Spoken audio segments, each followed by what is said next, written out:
هنعمل حلو سهل وبسيط باي نوع كيك من السوبر ماركت. هتطلع معاكي احلى كيك على البارد بدون فرن، الطعم في منتهى الجمال خطير. ولو اول مره بقى بتشوفيني انا مطبخ يسرا، اعملي لايك وشير ويلا بينا نشوف الوصفه. اول حاجه هنا كده في الصينيه هبتدي ان انا احط كده 9 بواكي من الكيك الشوكولاته ده، واي نوع انتوا بتفضلوه من السوبر ماركت جيبوه واعملوا بيه.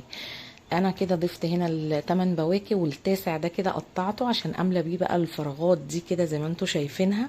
بس حسيت هنا كده ان الفراغات كده ما اتملتش بالشكل ده، فانا اخدت بقى الحتت الصغيره دي وقطعتها كده زي ما انتم شايفينها وحطيتها في حرف الصينيه. هنبتدي نعمل بقى للكيك الشوكولاته دوت تشريبه نشربه كده بيه.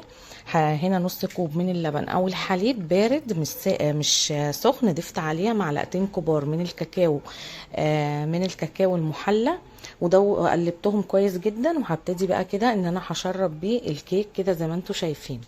هاخد بقى كده بالمعلقه وهبتدي ان انا احط عليه كده من على الوش عشان يبقى كل الكيك معايا في الصينيه متشرب. هسيبه بقى يتشرب بقى كده شويه، واخدت كده الصينيه وابتديت ان انا احركها علشان يتشرب معانا. هنسيبه بقى كده يتشرب شويه ونعمل مع بعض بقى الصوص اللي هنحطه من على الوش كده من فوق في منتهى الجمال. هنا بقى كوبايتين ونص من الحليب او اللبن هيبقى بارد، هنضيف عليه معلقتين كبار، معلقتين ونص كبار من النشا، ومعلقتين كبار من الكاكاو المحلى، ومعلقه من الكاكاو الخام، وابتدي ان انا اقلبهم كويس جدا على البارد. وهنا هنضيف 3 معالق كبار من السكر، وحسب بقى ما انت ما بتحبي التحليه، بس هنا التحليه كانت بتاعته كده ب3 معالق السكر دي كانت مظبوطه.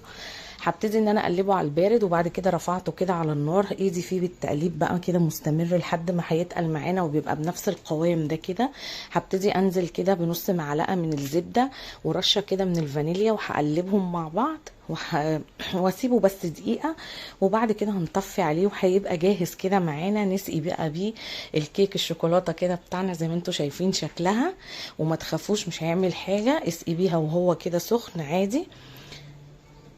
هنزل بقى كل كده الصوص ده اللي احنا عملناه مع بعض، وهبتدي كده ان انا هسويه على وش الكيك كده من فوق، وهسيبه يهدى كده شويه، وبعد كده ادخله في التلاجة لمده ساعتين او 3 ساعات. بعد كده هنطلعه بقى، وهبتدي كده هزينه من فوق باي برضو نوع بسكوت انت بتفضليه، وهحط عليه كده صوص شوكولاته. وبكده بقى جاهز الكيك معانا، عملناه على البارد وما اخدش معاكي اي وقت وما كلفكيش برضو كتير، والطعم بتاعه كان في منتهى الجمال. بصوا بقى دلوقتي كده نقطعها مع بعض. بصوا جمال الكيك زي كأنك عاملاها في الفرن بالظبط، واحلى كمان منها، ونفس الطعم يعني، وعاطيه برضو كده شويه لطعم الجاتو. ايه رأيكم بقى في الجمال ده النهارده؟ لازم بقى ان شاء الله تجربوا الوصفة وتقولوا لي ايه رأيكم فيها، واستنوني في فيديوهات جديدة. مع السلامة.